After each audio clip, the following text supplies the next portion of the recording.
The economic landscape of Nigeria is currently marred by various adversities that hindered growth and development. Weakened economic fundamentals led the country's inflation to reach a 24 years high of 31.7 trillion naira in February 2024 in combination with sluggish growth, and has pushed millions of Nigerians into poverty. These developments are the result of the removal of subsidy and floating of currency in the country. Galaxy News correspondent Lebby Joseph has more in this report. It is a fact the full subsidy removal in Nigeria is a cause of inflation, which has reduced economic welfare of the people and critically halt economic growth by reducing household income and make industries less competitive. This has a negative impact as the poor and households are affected by the effect on the income and consumption. It's disastrous what has happened over the past 1 year. We have had an unprecedented cost of living crisis that has ruined lives, ruined families, that have turned people into paupers and made Nigerians hungry. You won't believe it that many civil servants in the country today actually trek to work and back. Most of them, they trek a part of the distance to work, and when they are close to work, that's when they then take a bus. And then on the way back home, they do the same.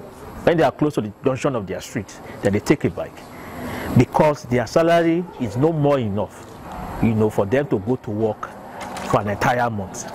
The Nigerian people have been feeling it from the first day when President Tinubu was sworn into office. From the first day he was sworn into office last year, May 29, he stated clearly that he was removing fuel subsidy, and less than an hour after he made that announcement, queues were the whole petrol station was filled with several queues. Price of fuel jacked up like multiple times. Fast forward till now, the price of fuel has actually tripled, inflation has tripled. Federal government opted to end full subsidy because Nigeria can no longer maintain it, with the notion that the trillions of naira yearly spent to sustain the subsidy could be used to upskill healthcare and transportation sector, schools, housing and national security. But Nigerians are not happy because after almost a year, nothing has changed. The countenance of Nigerians was not good when it filtered to the public space that government still pays subsidy, even to the tune that's higher than what it was before the removal, though government has debunked it as rumor, which should be disregarded.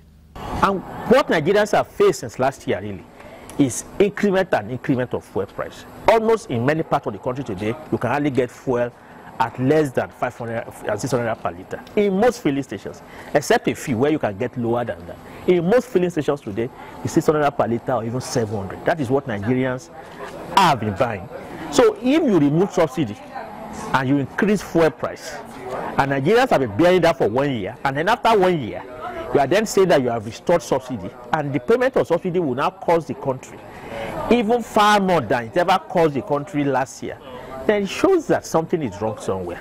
We've had fee increment across various campuses, from University of Ibadan to Obafemi University to University of Lagos. On the average, most tertiary institutions are increasing fees by 300%, by 700%. Education has become a commodity. It has become completely unaffordable. So most recently, students of the University of Ibadan protested over fee increment. Rather than the government and university authorities acceding to their demands, they wrote them letters. They wrote them letters of query and are threatening to send them out of the university for peacefully protesting that education is their right. And yes, education is a right, and that has been guaranteed by the Constitution of the Federal Republic of Nigeria. Considering the welfare of Nigerians, especially the low-income earners, and for their welfare sustenance and affordability, given the importance of food in the daily lives of Nigerians feel government should have clamped down on those that are feeding fat on subsidy and ensure that the gesture is not sabotaged for the greater benefit of the larger numbers of people in the country. No reasonable country does that. Every country subsidizes energy. US, as a matter of fact, subsidizes energy, subsidizes food, subsidizes farmers, subsidizes almost everything. In Europe and many Scandinavian countries, their citizens live on massive subsidies. No country, every reasonable country knows that energy is the basis of industrialization, is the basis of all of our existence. So reasonable countries subsidizes it. Every country that wants to develop will subsidize certain strategic resource. That's why education is subsidized. That is why we say that healthcare should be subsidized. In some countries, agricultural products, some strategic food and agricultural products are subsidized. But they succeeded at criminalizing subsidy to make it look like a bad thing. Meanwhile, what has been happening with the subsidy is that the government in power, as well as their friends in the oil and gas sector, marketers and co, have been stealing the subsidy. They have been padding it. It is this issue that any serious government ought to go after.